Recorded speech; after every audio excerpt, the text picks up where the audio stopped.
Bonjour à chacun, chacune, bonjour mes frères, mes sœurs. Que le Seigneur vous bénisse et vous fortifie en cette journée, en cette semaine qui a déjà commencé hier, le premier jour de la semaine, selon les calendriers bibliques. J'aimerais lire avec vous Apocalypse 2, verset 1. Écrit à l'ange de l'église d'Éphèse. Voici ce que dit celui qui tient les 7 étoiles dans sa main droite, celui qui marche au milieu des 7 chandeliers d'or.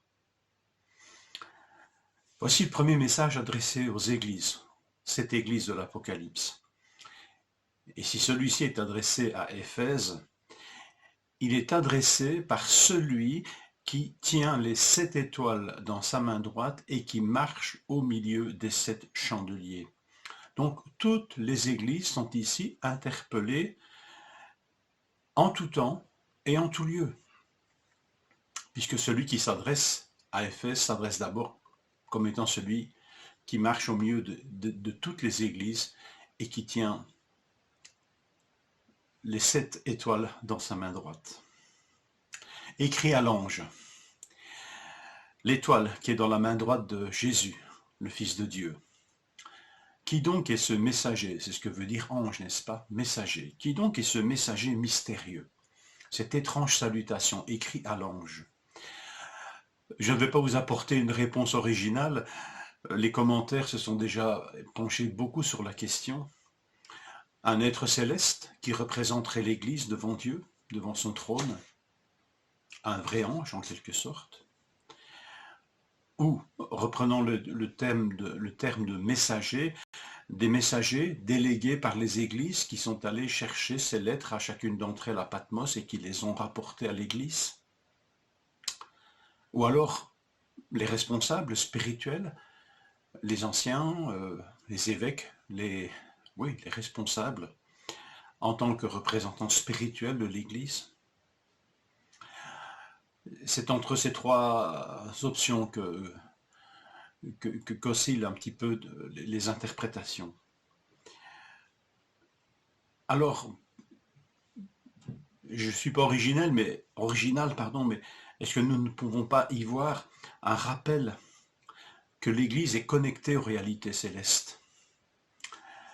Si elle avait été adressée simplement aux anciens, eh bien voilà, les anciens, ça peut être confondu avec une réalité terrestre, humaine. Ici, rappelle que l'Église est connectée aux réalités célestes. Elle n'est pas une simple invention des humains.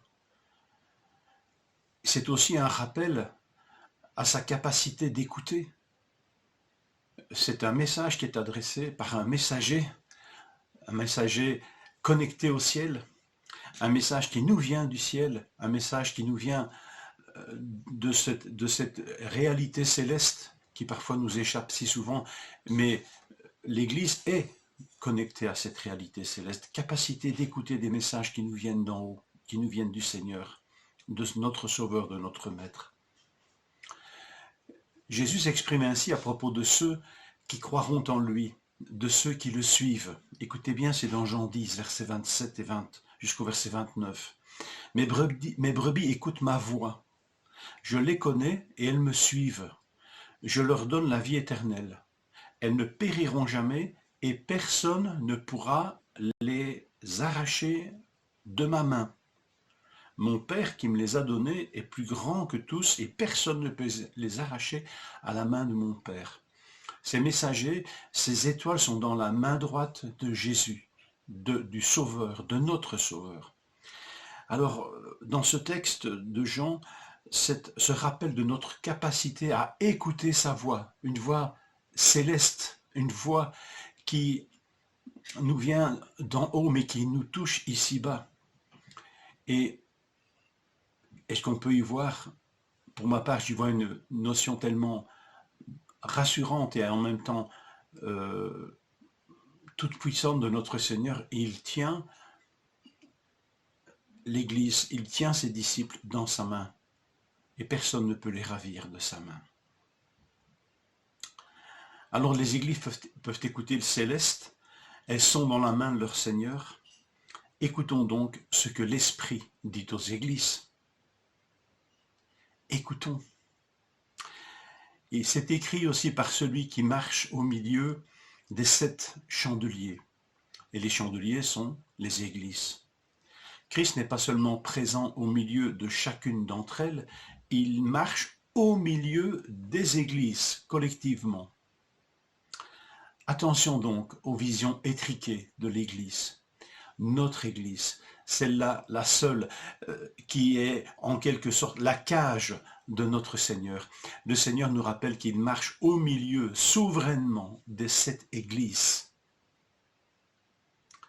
Et cette vision collective de l'Église, des Églises, c'est au milieu d'elles donc que le Seigneur marche. Donc toutes les faiblesses soulignées dans les Églises devraient être sérieusement écoutées par toutes les Églises. Les encouragements prodigués aux Églises devraient être écoutés par toutes les Églises. Le Seigneur marche au milieu d'elles. Pas d'indifférence entre elles, pas de bons élèves qui se moquent des derniers de classe. Non, le Seigneur marche au milieu des 7 églises, des 7 chandeliers. Que nous puissions adopter cette vision que le Seigneur a de l'Église. Il marche au milieu d'elle, au pluriel.